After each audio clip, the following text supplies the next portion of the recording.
अस्सलाम वालेकुम भाई। बैग लग्या होया मैनू ते 8 दिनों बाद 2500 रुपये का बैग लगता है। गरीब आदमी आ, किराए का घर है, एक मेरी बेटी हैगी है, नहीं बैग लगता है।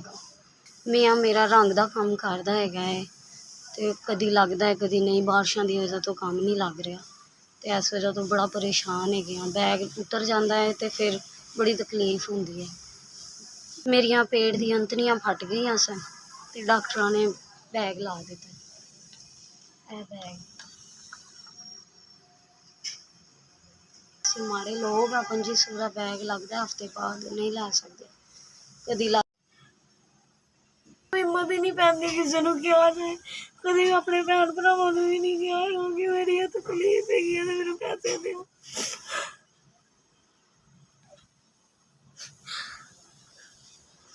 ऑपरेशन लिए कह रहे ने कि तेरा ऑपरेशन कर देने, और ना इन्ने पैसे होन ना मैं ऑपरेशन करावां।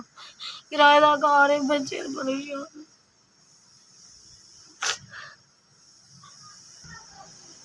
अस्सलाम वालेकुम। मेहरबानी तुसीं पैसे दिते ने, तुहाडी बहुत मेहरबानी। अल्लाह मियां बहुत बहुत ज़्यादा दे तुहाडे बच्चों की खैरी सलामती और तुहाडी भी होए। अल्लाह मियां इस तो भी ज़्यादा दे। तुहाडी बहुत मेहरबानी। अल्लाह मियां तुहाडी खैर करे। तुहाडी बड़ी मेहरबानी।